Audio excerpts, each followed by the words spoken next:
BFM Patrimoine, l'émission 100% placement sur BFM Business. Et on accueille maintenant Chauncey Smith. Bonjour. Bonjour. Merci d'être passé nous voir pour Net Investissement. Régulièrement, on hume l'humeur des épargnants grâce au baromètre des placements. Quelle est la thématique qui domine en ce début d'été ? Alors aujourd'hui, Cédric, on va parler d'un placement qui est souvent considéré comme le placement préféré des Français.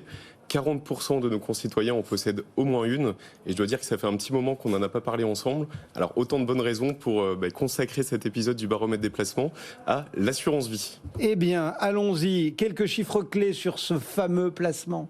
Alors effectivement, Cédric, quelques chiffres. Le premier, très très gros chiffre, 1893 milliards d'euros. Ça, c'est l'encours total détenu par les Français en assurance vie à fin avril. C'est un chiffre qui est en progression de 2,5% par rapport à l'année dernière, ce qui montre que cette solution, elle poursuit sa croissance. Ça plaît toujours. Exactement. Maintenant, pour donner des éléments quand même de comparaison pour nos auditeurs et téléspectateurs, pour qu'ils puissent, disons, réellement se rendre compte de la portée de ce chiffre, on peut quand même rappeler que le livret A et le LDD, qui sont aussi des supports très appréciés par les Français, ils capitalisent à eux deux près de 520 milliards d'encours total, donc presque 4 fois moins que l'assurance vie. Et autre comparaison, la SCPI, dont on parle aussi beaucoup, et notamment sur votre plateau, Cédric, c'est peu ou prou 90 milliards de valorisation totale, donc 21 fois moins que l'assurance vie. Donc c'est vraiment la preuve que cette solution, disons, elle caracole assez nettement en tête des solutions qui sont les plus utilisées par les Français. Donc voilà pour ce premier chiffre. Le second, 2%, c'est le rendement moyen délivré par les fonds en euros en 2022. C'est un rendement qui est en hausse significative si on compare aux 2 dernières années où la moyenne était plutôt à 1,30%. Maintenant, il y aurait, disons, quand même pas mal de commentaires qu'on pourrait faire là-dessus. Si on est de nature plutôt optimiste et qu'on a tendance à regarder le verre à moitié plein, on peut rappeler que c'est la première fois depuis 2015, donc ça fait 8 ans, que ce rendement il atteint la barre symbolique des 2%.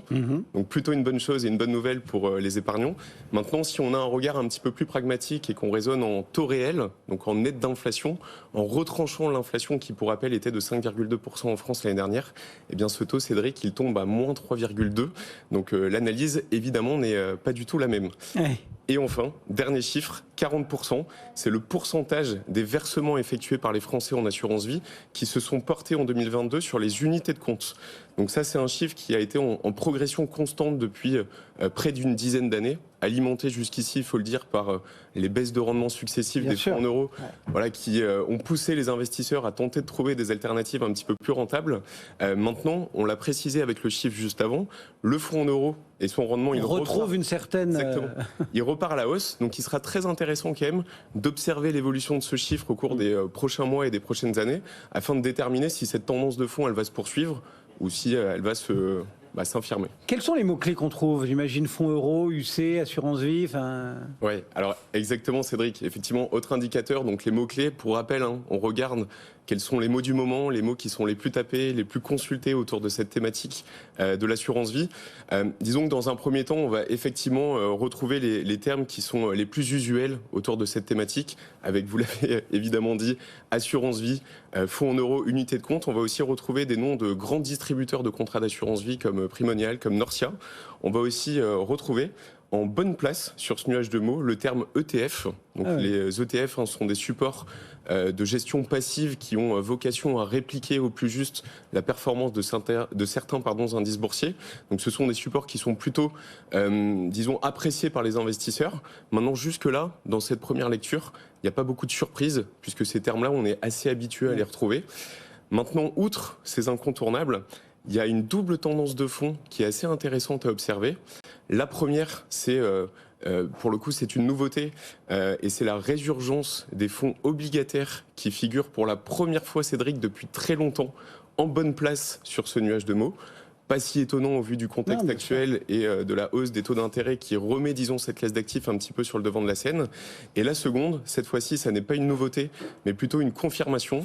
Avec la montée en puissance des produits structurés qui se poursuit, on remarque que cette thématique, elle continue à gagner du terrain dans les recherches qui sont réalisées par les internautes, avec de nombreuses mentions présentes sur ce nuage de mots, avec produits structurés, fonds à formule qu'on retrouve à plusieurs reprises qui sont des synonymes.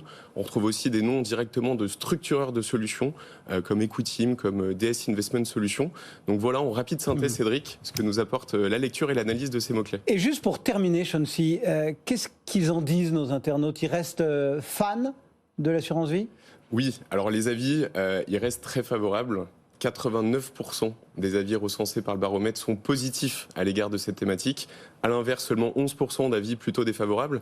Et ce qui est assez intéressant, c'est que si on compare cette thématique de l'assurance vie à toutes les autres qui sont analysées et screenées par le baromètre des placements, on remarque que l'assurance vie, elle fait preuve d'une vraie stabilité dans le temps, puisque ces avis favorables, ils oscillent quasiment tout le temps, entre 70 et 90%. Plutôt 70%, Cédric, quand on a des phases de marché qui sont un petit peu baissières. Plutôt 90% quand les marchés se comportent plutôt bien. Vu la performance des marchés depuis le début de l'année, c'est pas si étonnant de retrouver ce chiffre de 89 en ce moment. Dernière édition donc de ce baromètre des placements consacré à l'assurance vie. Merci beaucoup, Chauncey Smith, donc pour netinvestissement.fr.